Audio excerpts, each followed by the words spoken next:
صلى الله تعالى عليه وعلى آله وصحبه وبارك وسلم. أما بعد، أعوذ بالله من الشيطان الرجيم. بسم الله الرحمن الرحيم. كل نفس ذائقة الموت وإنما توفون أجوركم يوم القيامة فمن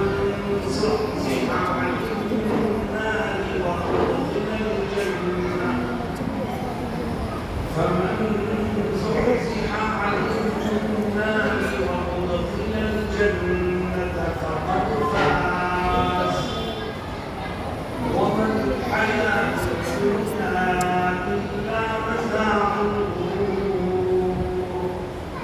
صدق الله مولانا العظيم.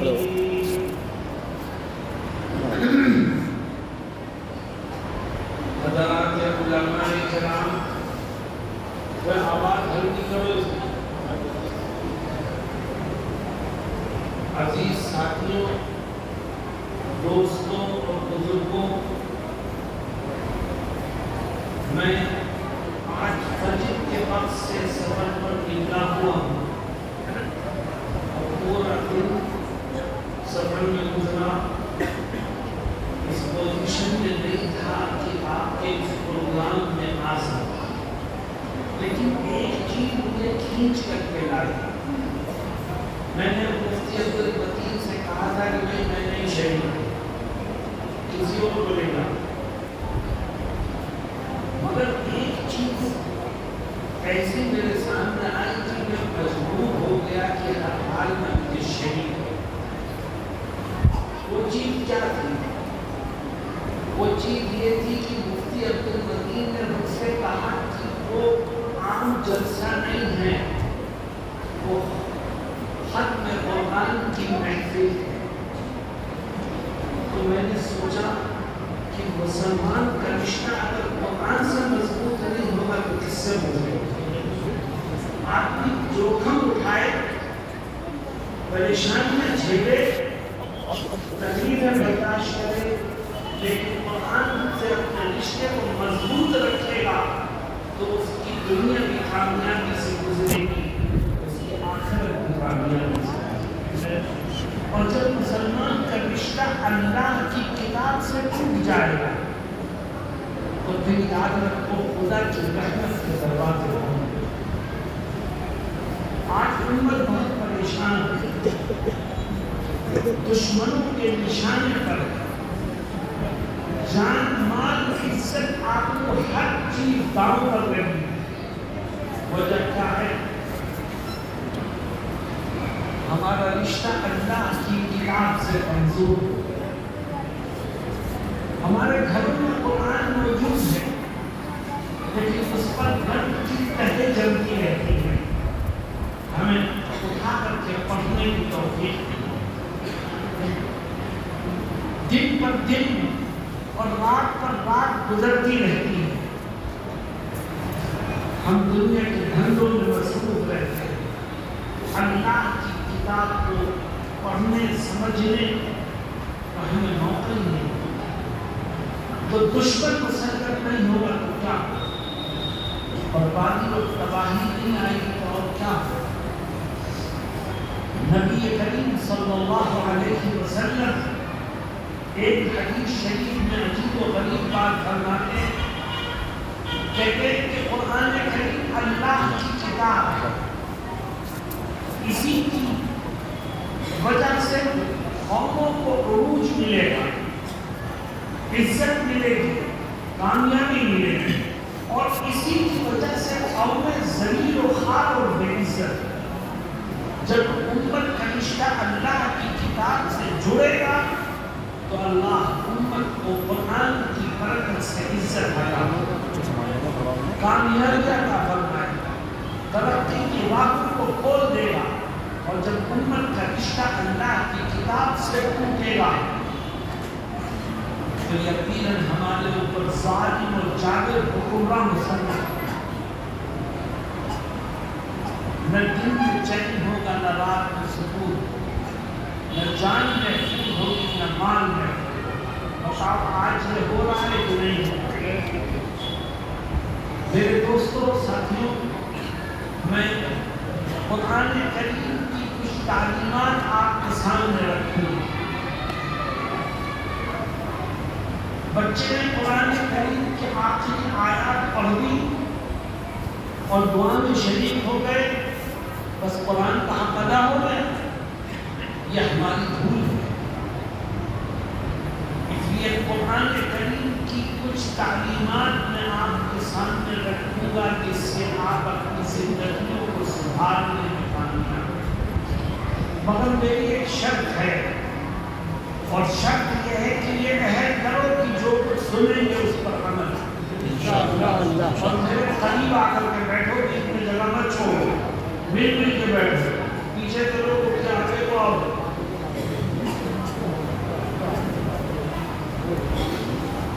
دوستوں ساتھیوں، میری بات کو سمجھنے کی کوشش کرنے میں تحقیق کرنے نہیں بیٹھا۔ تحقیق تو بڑے بڑے مقابلے کرتے ہم دیتے ہیں، بڑے میں تو اپنا درد دل آپ کے سامنے رکھنا چاہتا اور میرے دل کے درد کو محسوس کرنا۔ دوستوں، نبی کریم صلی اللہ علیہ وسلم کیا فرماتے ہیں؟ کہتے ہیں کہ انسان زندہ ہے، وہ کھا بھی رہا ہے، وہ پی بھی رہا ہے، وہ کما بھی رہا ہے، وہ لوگوں سے مل بھی رہا ہے، لیکن زندگی میں کبھی ہمیشہ رہی ہے نہ رہے۔ ایک دن ہر ایک کو موت کے گھاٹ اترنا ہے۔ یہ بتاؤ کہ ایک زندگی وہ ہے جس کا اینڈ ہو جائے گا موت کا۔ 60 سال میں موت آئے، 50 سال میں موت آئے، 40 سال میں موت آئے، یہ زندگی ہے جس کا اینڈ موت پر ہونا۔ اور ایک زندگی وہ ہے جو موت کے بعد شروع ہو، اور وہ زندگی ایسی ہے جس کا کبھی اینڈ ہی نہیں ہوگا، کبھی ختم ہی نہیں۔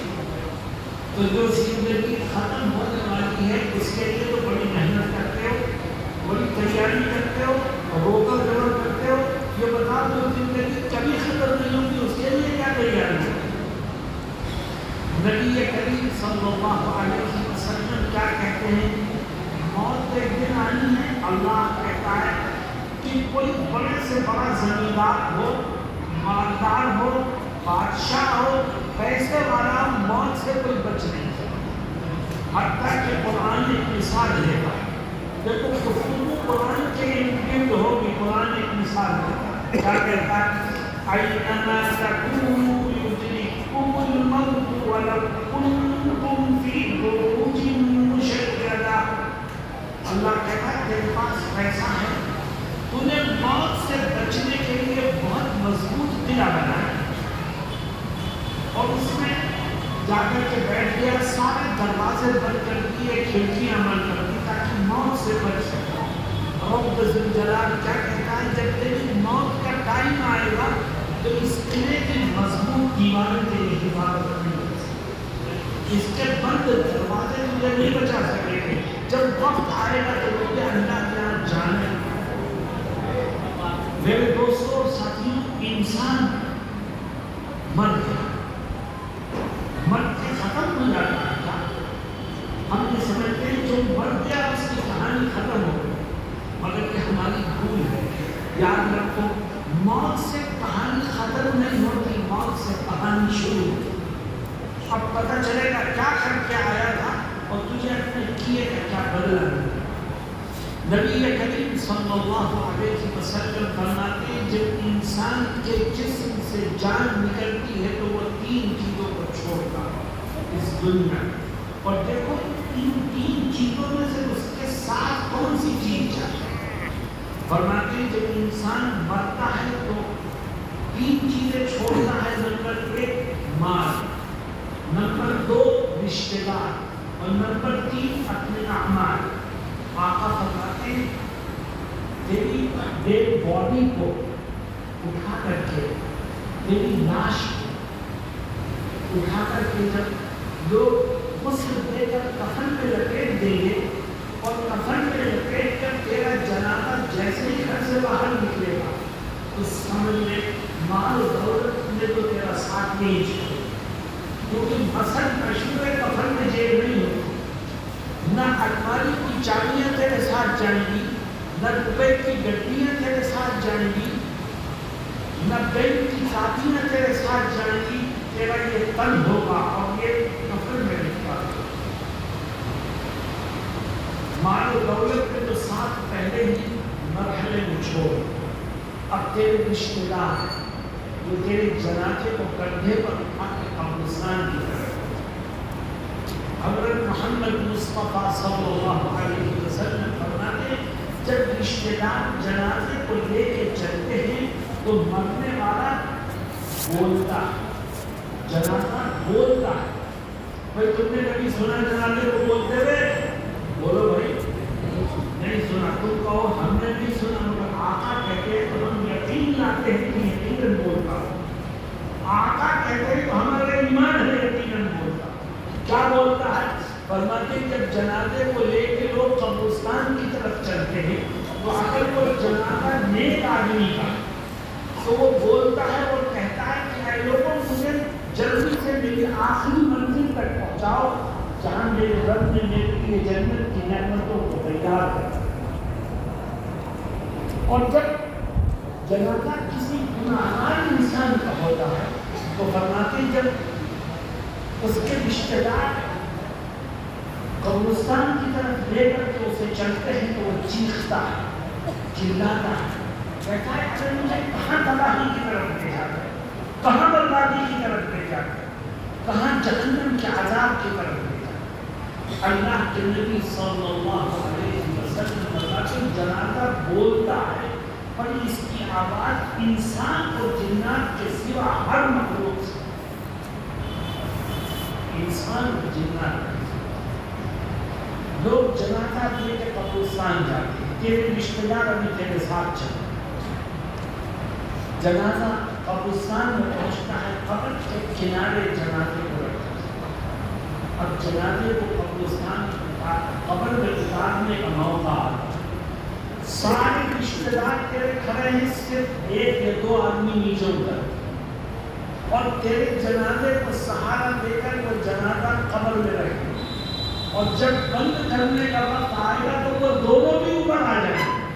اب تیرا باپ بھی کھڑا ہے، تیرا بیٹا بھی کھڑا ہے، تیرا بھائی بھی کھڑا ہے، تیرے دو صحابہ بھی کھڑے ہیں، لیکن کوئی تیرے ساتھ دفن ہونے کو تیار نہیں، سب تنہا تنہا تجھے من و مٹی کے نیچے پڑا۔ فرماتے ہیں جیسے ہی قبر بند ہوئی رشتے داروں نے نثار چھوڑا۔ قبر بند ہونے کے بعد اب رشتے دار واپس ہوتے ہیں قبرستان سے۔ نبی کریم صلی اللہ علیہ وسلم فرماتے ہیں رشتے داروں کے واپس ہونے سے پہلے اللہ رب العزت اس مرنے والے کے کان میں سننے کی طاقت پیدا کر دیتا ہے، وہ اپنی قبر میں بیٹھے بیٹھے واپس جانے والے رشتے داروں کے جوتے کی آوازوں کو سنتا ہے۔ سوچو اس کے دل پہ کیا گزرتی ہے۔ وَإِنَّهُ لَيَسْمَعُ قَرْعَ نِعَالِهِمْ، وہ واپس جانے والے رشتے داروں کے جوتے کی آواز ہے، لیکن کچھ نہیں کر سکتے۔ ابھی رشتے دار کچھ ہی دور گئے ہوں گے، فرماتے ہیں اگر یہ نیک آدمی ہے مرنے والا تو اس کی قبر کا ایک کونا پھٹے،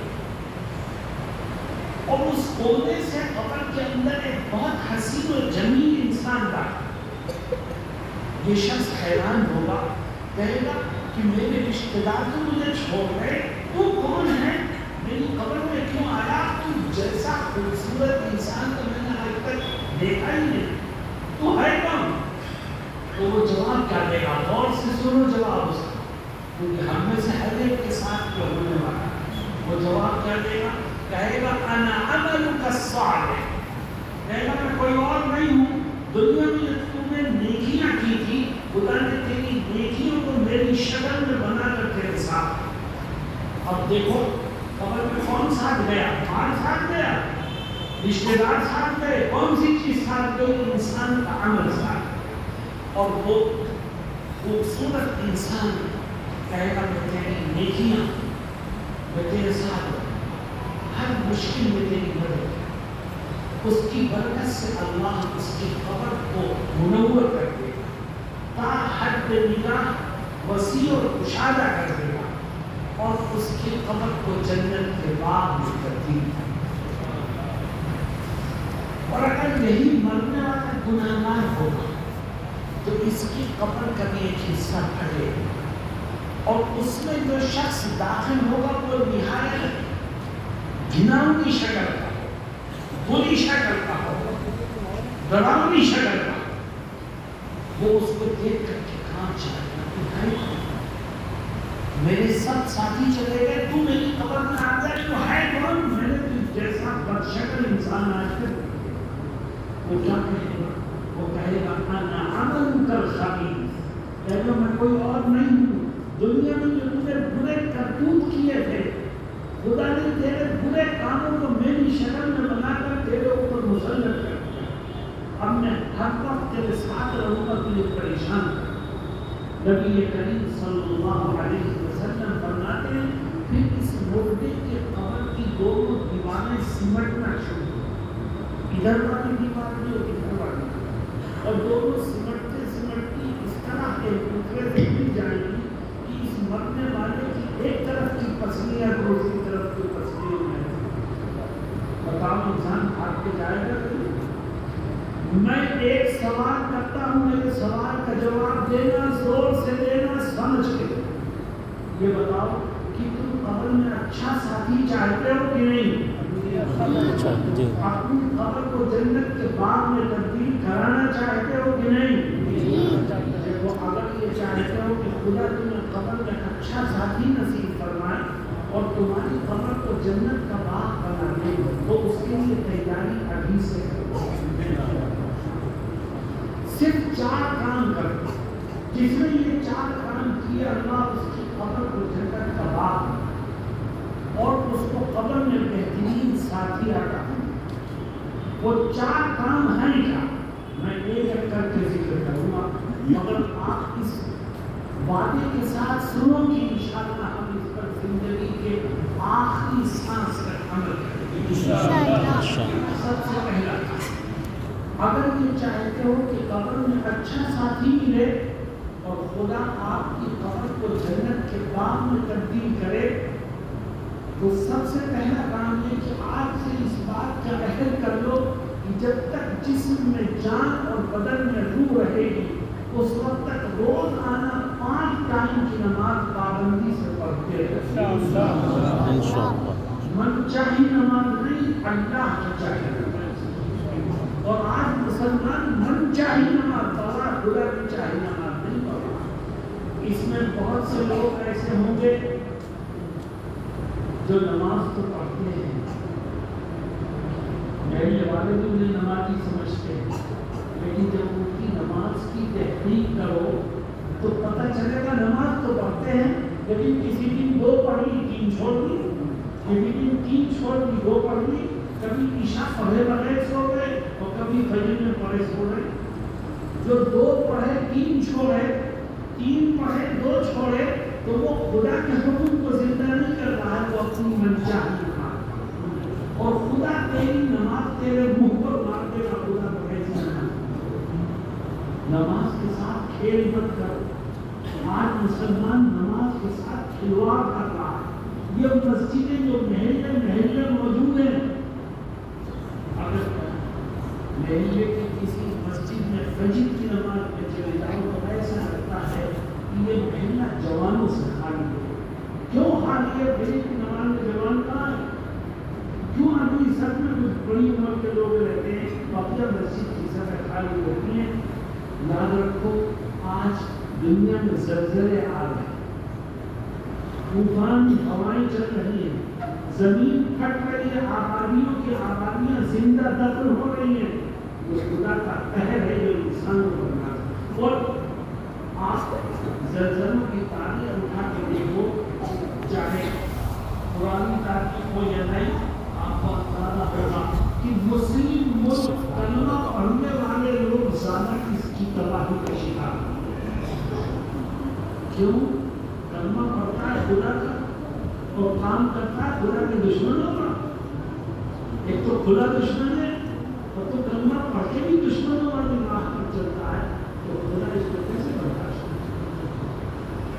میرے دوستوں ساتھیوں، جتنے جوان بوڑھے آدھے اوپر کے لوگ یہاں بیٹھے ہیں، یہ طے کریں کہ میں روزانہ پابندی سے 5 ٹائم کی نماز پڑھوں گا اور مشاہدہ پڑھتے پڑھتے مروں گا۔ کھانا چھوٹ سکتا ہے، نیند کو چھوڑ سکتا ہوں، کام کاج کو پیچھے ڈھکیل سکتا ہوں، مگر نماز کوئی عمل کرو گے انشاءاللہ۔ اللہ رب العزت قرآن میں کیا کہتا ہے؟ فرماتا ہے کامیاب انسان کون ہے؟ اے اللہ تو بتا، اس سے بہتر کون بتا سکتا ہے؟ کیا فرماتا ہے؟ قد افلح المؤمنون الذین هم فی صلاتهم خاشعون۔ اللہ فرماتا ہے سب سے بہتر اور کامیاب انسان وہ مومن ہے جو پابندی سے دل لگا کر کے نماز پڑھتا ہے، وہی کامیاب ہے۔ اور جو دل لگا کر پابندی سے نہیں پڑھتا، وہ کتنی اونچی ٹوپی اوڑھ لے، کتنی طرف والے کپڑے پہن لے، کتنی دیندار بننے کی کوشش کرے، وہ شیطان کا چہرہ ہے۔ قد افلح المؤمنون الذین هم فی صلاتهم خاشعون۔ میرے دوستو آپ ہم طے کریں انشاءاللہ ہم 5 وقت کی نماز پابند ہیں۔ کسی کو دکھانے کے لیے نہیں پڑھیں گے، اپنی قبر کو سجانے کے لیے، کسی سے واہ لینے کے لیے نہیں پڑھیں گے، اپنی قبر کو منور کرنے کے لیے پڑھیں گے۔ اللہ کے نبی صلی اللہ علیہ وسلم فرماتے ہیں الصلاۃ نور، نماز کے اندر نور ہے۔ اللہ اس کی وجہ سے تیری قبر کے اندھیرے کو دور کرتا ہے۔ تو وہ اس پر عمل کریں گے، یہ پہلا کام۔ دوسرا، اگر یہ چاہتے ہو کہ خدا آپ کو قبر میں اچھا ساتھی نصیب فرمائے اور آپ کی قبر جنت کا باغ بن جائے، ایک دوسرا کام ہے۔ اور وہ دوسرا کام یہ ہے کہ آج سے اس بات کا عہد کر لو کہ زندگی کے آخری سانس تک جب کسی کا کوئی حق میری طرف نکلے گا تو ایک پیسے کا حساب کر کے اس کے حق کو ادا کرے۔ جو انسانوں کے حق کو ادا کر کے دنیا سے جائے گا، اللہ اس کی قبر کو جنت کے باغ میں کرتی ہے۔ اور جس نے انسانوں کے، اللہ کے بندوں کے حق کو مارا تو یاد رکھو اس کی معافی کے سارے دروازے بند۔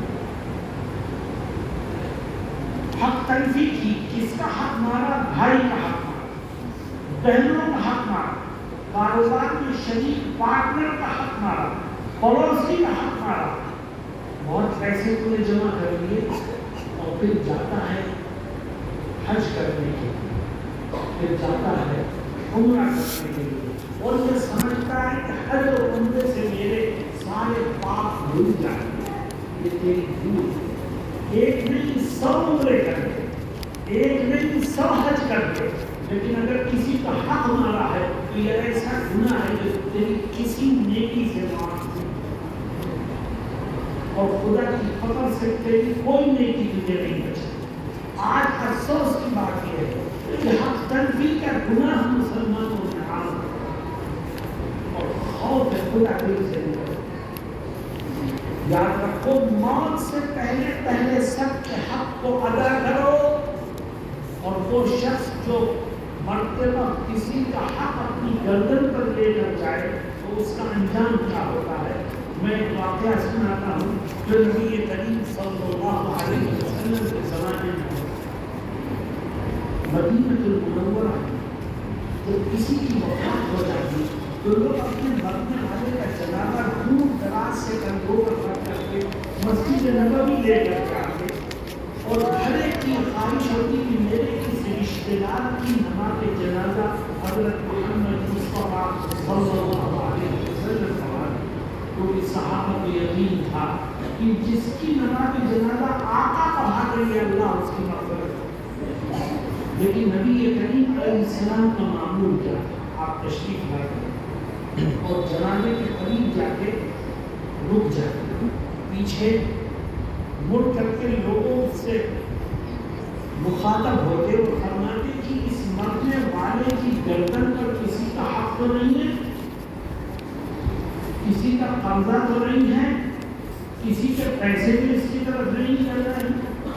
اگر معلوم ہوتا کہ ہاں کسی کا حق ہے تو آپ پیچھے رہ جائیں اور میں اس کی نماز جنازہ نہیں پڑھاؤں گا، تم اس کی نماز پڑھو، اس کو نظر کریں۔ علماء نے اس عجیب و غریب بات کی۔ علماء کہتے ہیں کہ آقا نماز جنازہ پڑھانے سے انکار فرما رہے ہیں۔ اس کا کیا مطلب؟ اس کا مطلب یہ ہے کہ جس نے کسی کا حق مارا ہے وہ اتنا بڑا پاپ کر کے دنیا سے گیا ہے، اتنا بڑا پاپ کر کے گیا ہے کہ نبی کی دعاؤں سے بھی اس کی مغفرت ہے۔ اس لیے آقا نماز جنازہ پڑھانے کے لیے مسلمانوں سے معمولی کھیل مت سمجھو۔ آج حال کیا ہے، جس کے پاس طاقت ہے وہ کمزور کا حق مارتا، جس کے پاس اقتدار ہے وہ عام لوگوں کا حق مارتا ہے اور مونچھ پر تاؤ دے کے کہتا ہے کہ اس میں دم ہوتے وہ سے لے لے۔ ارے وہ کمزور ہے، وہ نہیں لے سکتا، مگر اس کا خدا تو بہت بڑا طاقتور ہے، جب وہ پکڑنے پر آئے گا تو کہاں جائے گا؟ میرے دوستو، اگر یہ چاہتے ہو کہ تمہیں قبر میں اچھا ساتھی ملے اور اللہ تمہاری قبر کو جنت کے باغ میں تبدیل کر دے تو دوسرا کام یہ کرو، جب کسی کا کوئی حق پوچھے تو اس کو ادا کر دو، حق تلفی کے گناہ سے اقتدام چاہو۔ اللہ نے قرآن کریم میں جگہ جگہ اس کا حکم دیا ہے اور ایک جگہ فرماتا ہے ان اللہ یأمرکم ان تؤدوا الامانات الی اہلها۔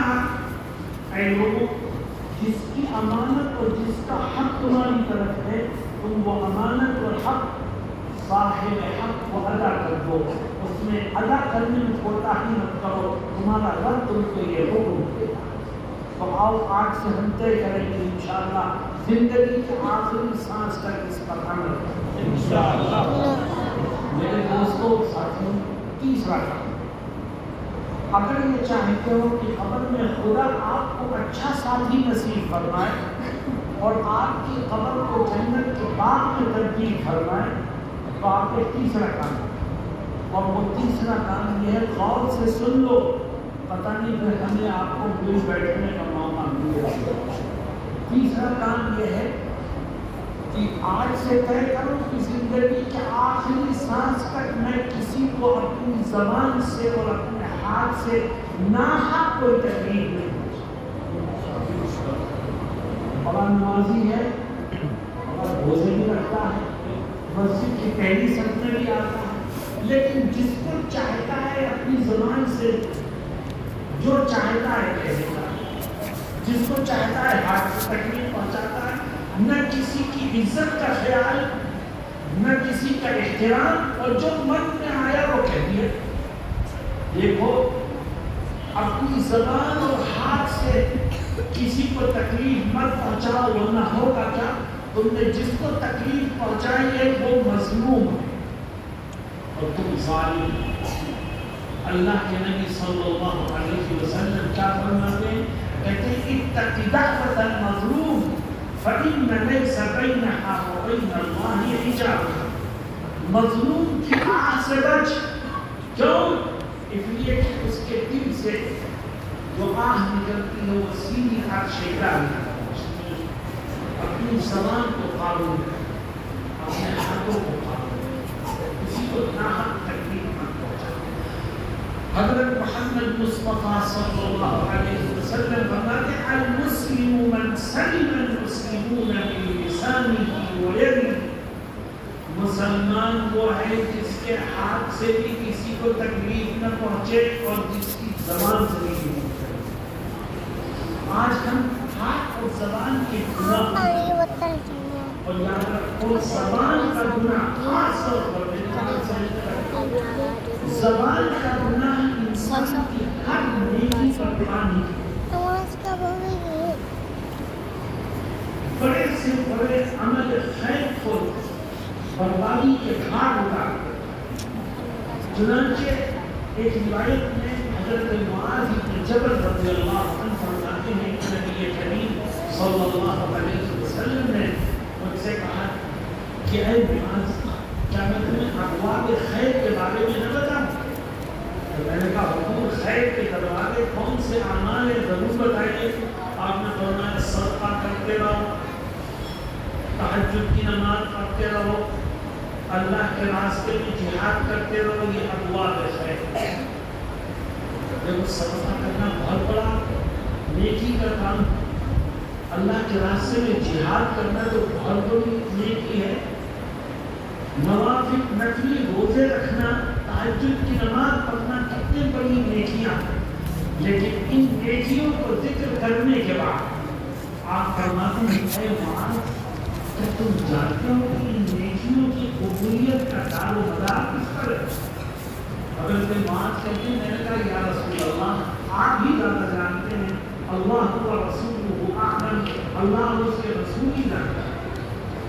تو آپ نے فرمایا اے معاذ، اگر تم یہ چاہتے ہو کہ تمہاری تہجد کی نماز قبول ہو، جہاد قبول ہو، روزے قبول ہو، صدقہ خیرات قبول ہو، تو ہمیشہ اپنی زبان کو قابو پر کنٹرول کرو۔ جس کی زبان قابو میں ہوگی، اللہ اس کی ہر نیکی کو قبول کرے۔ حضرت معاذ بن جبل رضی اللہ عنہ فرماتے ہیں میں حیران رہ گیا اور میں نے آقا سے پوچھ لیا، ایک سوال کیا، اور میں نے کہا کہ اِنَّا لَمُؤَاخَذُونَ بِمَا نَتَكَلَّمُ بِهِ یا رسول اللہ، کہ اللہ کے نبی کیا جو کچھ ہم بولتے ہیں اس پر بھی ہماری پکڑ ہوگی؟ تو آپ جواب کیا دیتے ہیں؟ کہتے ہیں معاذ تم نے تو یہی سوال کیا، سنو میں نے جہنم میں جانے والے لوگوں میں سے زیادہ تر لوگ کو دیکھے جو زبان کے گناہوں کی وجہ سے جہنم۔ اس لیے دوستو آپ منتظر کریں یہاں اپنی زبان کو اور اپنے ہاتھوں کو قابو کریں، کبھی کسی کو تکلیف نہیں پہنچائیں گے۔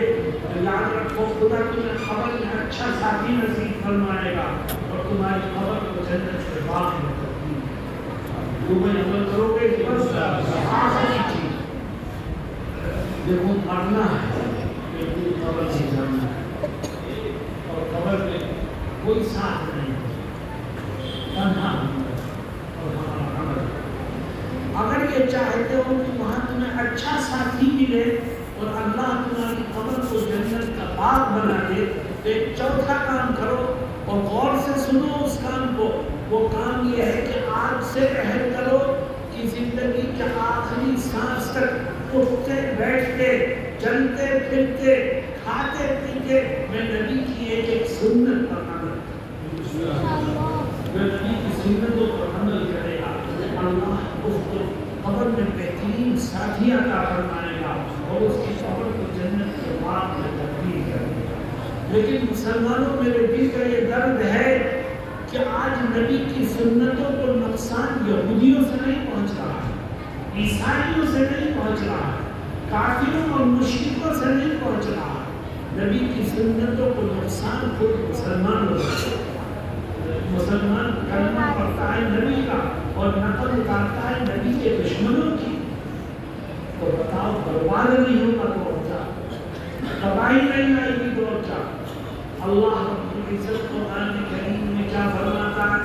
کہتا ہے لَقَدْ كَانَ لَكُمْ فِي رَسُولِ اللَّهِ أُسْوَةٌ حَسَنَةٌ لِمَنْ كَانَ يَرْجُو اللَّهَ وَالْيَوْمَ الْآخِرَ وَذَكَرَ اللَّهَ كَثِيرًا۔ اللہ کہتا ہے تم نقل اتارنا چاہتے تو آپ میں بتاؤ کس کے نقل اتارنا، اے اللہ کس کے نقل اتارنا؟ فرماتا ہے بہترین نمونہ تمہارے لیے تو میرا محبوب ہے، بہترین نمونہ تو میرا نبی ہے۔ تمہیں نقل اتارنی ہے تو آپ میرے نبی کی نقل اتارو، کھانے میں اس کی نقل اتارو، پینے میں اس کی نقل اتارو، چلنے میں اس کی نقل اتارو، اٹھنے بیٹھنے میں اس کی نقل اتارو، داڑھی رکھنے میں اس کی نقل اتارو۔ کتنے جوان ادھیڑ عمر کے لوگ بیٹھے ہیں اس مجمع میں جن کی چھینوں پر داڑیاں، اللہ نبی کے جتنے دشمن ہیں نبی کے کارٹون بنانے والے، آپ کی شان میں گستاخیاں کرنے والے، ان میں سے کسی کے چہرے پر ڈالو تو ہم تاریخ کٹوا کر کے نبی کے دوستوں میں شامل ہونا چاہتے ہیں یا دشمنوں میں شامل ہو رہے ہیں؟ ہم اپنے آپ کو ماڈرن بناتے ہیں۔ مسلمانوں، تم ماڈرن بننا چاہتے ہو تو تمہیں آگے نہیں دیکھنا ہے، تمہیں 1400 سال پیچھے دیکھنا ہے۔ تم محمد کے ماننے والے بن جاؤ، دنیا میں سب سے زیادہ باعزت تم تھے، تم ان کی نقل اتارنے والے بنو، دنیا تمہاری نقل اتارے، تم ان کی سنتوں کو اپنے سینے پہ لگاؤ، دنیا تمہارے پیچھے چلنے کا لقد كان لكم في رسول الله أسوة حسنة لمن كان يرجو الله واليوم الآخر وذكر الله كثيرا۔ آج ہم ڈرتے ہیں سنت پر عمل کرتے ہیں کہ سامنے والا کیا کہے گا، وہ غیر مسلم ہے، وہ عیسائی ہے، وہ تو ہمارا مذاق اڑا رہے ہیں۔ میں ایک واقعہ سنا کے بات کو ختم کر، ساری دنیا تیرا مذاق ہوا ہے، اگر تیرا عمل سنت کے مطابق ہے تو تجھے کسی کی پرواہ نہیں کرنی ہے، کیونکہ مجھ سے میرا خدا اور میرا نبی خوش ہو جائے تو میرے لیے نجات کا ذریعہ ہے۔ دنیا والے میں مجھے کچھ دے سکتے ہیں، میں میرا کچھ بگاڑ سکتے ہیں، وہ ہماری جو اللہ چاہے۔ ایک صحابی ہے، وہ اپنی فوج لے رکھے، فوجی کمانڈر تھے، فارس کے کسی علاقے میں پہنچے اور فارس کے ایک شہر کو انہوں نے محاصرہ کیا۔ فارس اور روم کے لوگ یہ اسلام میں داخل نہیں تھے۔ صحابہ کرام کی محنت سے ان میں سے بہت سے نے اسلام قبول کیا۔ جس علاقے میں اسلامی فوج گئی تھی وہ غیر مسلموں کا علاقہ اور ان کے شہر کو کم محاصرہ کر دیا گیا تھا مسلمانوں کی فوجوں۔ شہر کے اندر جو لوگ تھے وہ سمجھتے تھے کہ مسلمانوں کی طاقت اتنی بڑی ہے کہ جنگ کر کے اسے جیتنا ممکن نہیں ہے۔ انہوں نے پیغام دیا کہ صلح کرنی چاہیے اور ہم جنگ نہیں چاہتے، ہم آپ کی حکومت کو تسلیم کر کے صلح کرنا چاہتے۔ جب صلح کا پیغام آیا دشمنوں کی طرف سے تو مسلمانوں نے اسے قبول کیا، کیونکہ مسلمان جہاد قتل و قتال کے لیے نہیں کرتا، مسلمان تو جہاد اللہ کے کلمے کو بلند کرنے کے لیے۔ جب صلح کی بات آئی تو مسلمانوں نے قبول کیا اور یہ طے ہوا کہ دشمن کے فوجی اور اسلامی لشکر کے فوجی دونوں جمع ہوں گے اور ایک جگہ ایک دسترخوان پر بیٹھ کر کے کھانا بھی کھائیں گے اور مصالحت کی گفتگو بھی ہو جائے۔ تو ایک طرف دشمنوں کے فوجی کمانڈر بیٹھے، دوسری طرف مسلمانوں کے فوجی کمانڈر اور ان میں سب سے آگے ایک صحابی بیٹھے تھے۔ کھانا بھی شروع ہوا، گفتگو بھی شروع ہوئی۔ کھانے کا لقمہ اٹھاتے ہیں وہ صحابی جو کمانڈر ان چیف، اور لقمہ منہ تک لے جاتے ہیں، لیکن منہ تک رکھنے سے پہلے وہ لقمہ چھوٹا اور زمین پر گر گیا۔ ان صحابی کو ایک حدیث یاد تھی کہ نبی کریم صلی اللہ علیہ وسلم کا فرمان ہے کہ کھانے کے کسی ایک حصے پہ آسمان سے برکت نازل ہو اور شیطان یہ بات میں لگا دیتا ہے کہ وہ برکت والا حصہ انسان کے پیٹ میں لے جائے تو ہاتھ سے چھوٹ کے وہ گر جاتا۔ تو آپ کا فرمان ہے کہ جو حصہ کھانے کا ہاتھ سے چھوٹ کے گر جائے اسے اٹھاؤ، صاف کرو اور کھا لو، ہو سکتا ہے اس میں برکت ہو۔ یہ صحابی کی حدیث یاد تھی کہ جو لقمہ ان کے ہاتھ سے گرا وہ جھک کر کے اس کو اٹھانے لگے تو برابر والے ساتھی نے کوہنی ماری، وہ کہنے لگے حضرت یہ فارس والوں کے رواج میں لوگ زمین پر گرے ہوئے لقمے کو اٹھا کر کے کھانا یہ بہت برا سمجھا جاتا ہے، ان کے ہاں یہ عیب ہے، جو گر گیا اسے چھوڑ دیجیے، یہ لوگ گرے ہوئے لقمے کو اٹھا کر کے کھانا یہ برا سمجھتے ہیں۔ تو وہ صحابی جو جواب دیتے ہیں وہ میں تمہیں سمجھانا چاہتا ہوں۔ وہ صحابی تن کے رہتے ہیں اور فرماتے اترک سنت حبیبی ہؤلاء الانقاء، فرمایا کیا میں دنیا کے ان کتوں کی وجہ سے اپنے نبی کی سنت کو چھوڑ دوں؟ میں ساری دنیا کو چھوڑ سکتا ہوں۔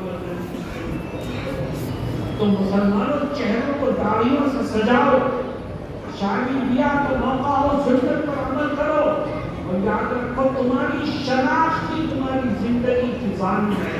اگر تم نے اپنی شناخت کو چھوڑ دیا تو یہ دنیا تمہیں شیر مادر کی طرح کھا جائے گی، تمہارا وجود بھی باقی۔ یہ داڑھی ہماری شناخت ہے، یہ قرآن ہماری پہچان ہے، یہ مسجدیں ہماری نشانیاں ہیں۔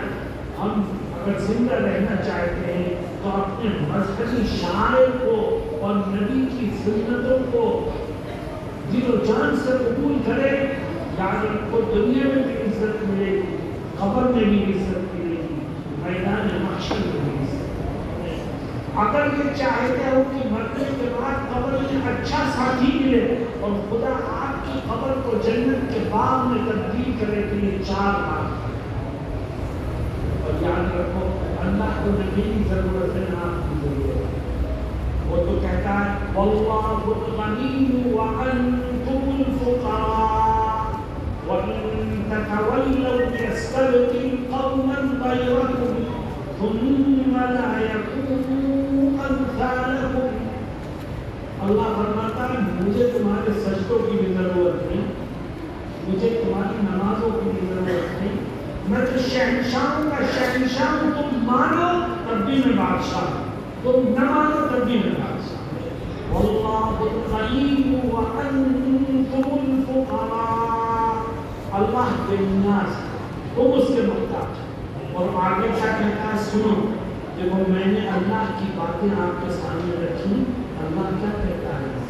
فرماتا ہے اگر تم پیٹھ دکھا کر کے بھاگو اور میری باتوں پر عمل نہیں کرو گے تو یاد رکھو مجھے تمہاری ضرورت نہیں، میں کسی اور قوم کو پیدا کر کے اپنی عبادت کا کام اس سے کروں، اور پھر تمہارا وہ حشر ہوگا جس کو سوچ کر کے روح کاٹنا۔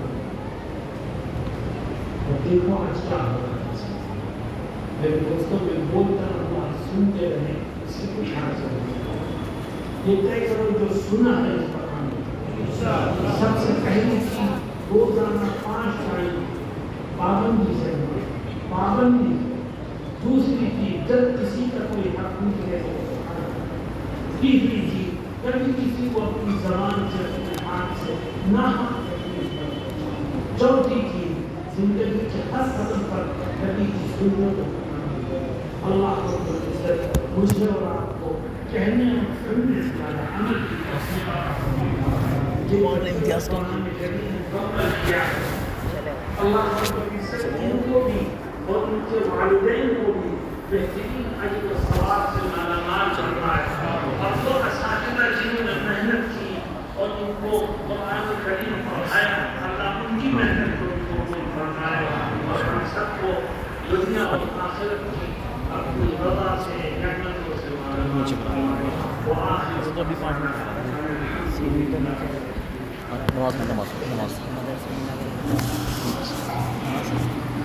گھر سے تیل لگے گا مدرسے میں لگا رکھتے ہیں۔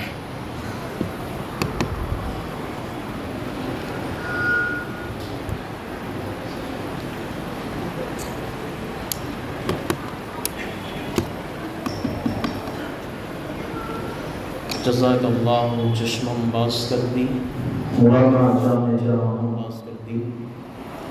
آئیے حضرات اب ہم بغیر کسی تاخیر کے اس مستجاب شخصیت کے حضور پہنچنے کی جسارت کر لیں جو علمی میدان میں عارف باللہ، اخلاقی میدان میں صفت اصحاب رسول اللہ، اتحادی میدان میں فی سبیل اللہ، خدمت خلق میں ماشاءاللہ میری مراد ہم سب کے منظور نظر محبوب العلماء والصلحاء حضرت زبدۃ الصالحین ولی کامل عارف باللہ حضرت مولانا شریف احمد صاحب محترم مدرسہ دارالعلوم زکریا، میں حضرت والا سے بہت ادب احترام سے درخواست کر رہا ہوں کہ حضرت والا اپنی مستجاب دعا سے آج کی اس بزم مبینہ کا اختتام فرمائیں اور بعد میں عشاء کی نماز ادا ہوگی. آپ کا تشریف کرتے ہیں.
جن دوستوں نے اس جلسے کا انعقاد کیا، اے اللہ ان کو بھی قبول ان کی مسائل جمیلہ کو بھی قبول فرما۔ اے اللہ محض اپنے فضل سے ہم میں سے جتنے بیمار ہیں یا ہمارے مکلفین میں سے جتنے بیمار ہیں، اے اللہ ہر ایک کو شفاء کاملہ عطا فرما، صحت کلی عاجلہ دائمہ مستمرہ عطا فرما، ایمان پر خاتمہ بالخیر فرما، قبر کے عذاب سے ہم سب کی حفاظت فرما، قیامت کے ہولناک منظر میں عرش کا سایہ اور اپنے نبی کی شفاعت عطا فرما۔